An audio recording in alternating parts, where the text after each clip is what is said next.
Now, what about those of you out there in your 30s? Now, for many people, that's a time when you're going to focus on marriage, kids, buying a home, stuff that can cost big bucks and keep you from stashing money away for your retirement. What's going to help? It's called a plan. Check out this. Devon and Jay are 30-somethings with marriage, children, and money on their minds. So they went to an expert to find out how to afford their dreams. We have no financial plan.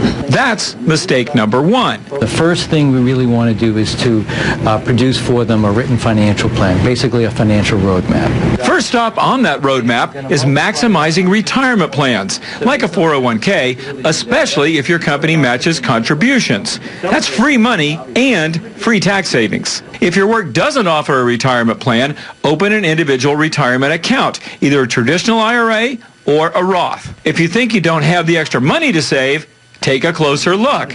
Lynn's clients first track every dollar spent for 1 month. Odds are, this cash flow study will find dollars you're wasting. If someone would buy lunch 3 times a week, over their working lifetime, it's close to, believe it or not, about $160,000 that they're actually eating away. That stat really hit home with Jay. He's agreed to start bringing lunch to work instead of eating out daily. The money saved will go into his work's matching 401k plan. Looks like we'll be able to afford that boat, honey. If you stop eating lunch at work. When you start making me lunch, I'll stop eating at work. I liked what that guy said. But anyway, no matter what your age or your goal for that matter, I hope you picked up what that story was putting down. Having a plan, shortest path to getting where you're going. So do you have one?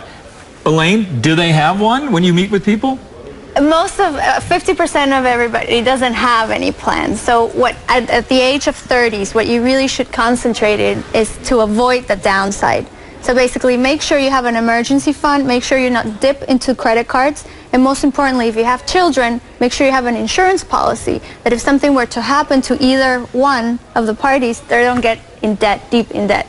So you're really controlling the downside so that you can keep growing in your later years. I've always made it a policy not to have an insurance policy. I want to be worth more alive than dead. I don't have kids, but I don't want, to give my wife any temptation, to get rid of anything. That's right. But by and large, though, do you see that, do people in their 30s that you meet with, do they often have a plan? Do they need help? No, they don't realize the importance of long-term planning. And I think, again, the value of the money time, the time value of money. So if you save $1 today, it's going to grow higher if you have a longer period of time, because the rule of 72, as you've heard, every 10 years at 10%, the money can double. How do you get people off the dime, though? I mean, this is the hardest thing. Everybody knows they're supposed to be saving. Everybody's got it. But it's hard for them to get going. Do you have some, is there some special technique you can do to freak people out and really get them to start saving? Well, there are some tools online that everybody can use. Or you can simply use an Excel spreadsheet. There are a lot of people that I know that say, oh, I don't know where my money goes. I'm just scraping through. Well, if you don't keep track of everything and you don't know exactly where you spend, you're really making a choice every day, every time you open your wallet. You're talking about a plan. Exactly, a plan. And So it has to be smart. people to make plans. Okay, now we're going to move on again, 10 years farther into